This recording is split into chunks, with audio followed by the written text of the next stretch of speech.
Hey everyone, Michael here from Simply Wall Street.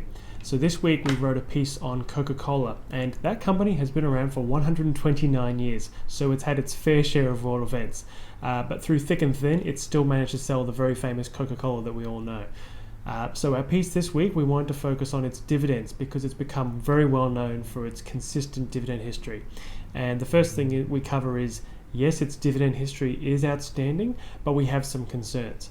Second thing is, the more we looked into it, that we think over the short term, the dividend policy of consistent increases is safe, and we'll explain why.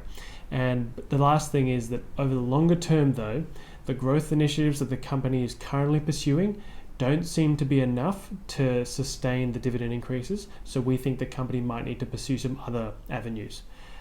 So, for starters, the company's dividend history is outstanding. It's been paying an ever-increasing dividend to shareholders for the last nearly 60 years, and that's why it's become such a staple in many people's portfolio as an income stock.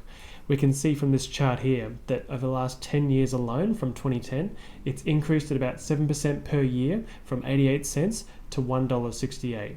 And the issue is that the markets that it operates in are very well established and mature. So the growth that it's seeing more recently is not probably enough to keep up with the dividend history or historical growth rate of the dividends. So the next thing we looked into was, over the short term, is the dividend in danger? And the answer is no. The company has plenty of cash on hand, and the free cash flows that it's earning right now, as well as what it will probably earn when some economies reopen and more people go out and buy Cokes at events and venues and such, that will be enough to sustain the dividend increases, we think, in the short term. So over the short term, we don't think there's any concern. Over the long term though, as the last point, longer term, we think there is some concerns about the company's growth initiatives. We can see here from their presentation to investors that this is their priority of capital allocation. So it goes reinvestment in the business, capital returns, mergers and acquisitions, and share repurchases. Now, for that first one, the reinvestment in the business, it's mostly optimizing and spending money on research and development and optimizing their existing processes. Now, while that sounds good, we don't think it's enough to generate enough growth to keep up with the 7% increases.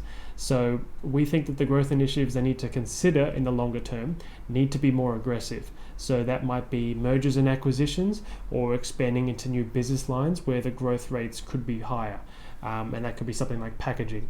But our piece goes into all that and explains that the future growth from the current reinvestment in the business might not be enough to sustain that dividend expectation that so many shareholders have of consistent increases. So if you'd like to read more details about the full piece, we'll have a link to the article below. And if you want to look into Coca-Cola more specifically in terms of its balance sheet health and management and future, we'll have a link to the platform as well where you can view everything. But that's all for this week. So thank you so much for watching, and we'll see you next time.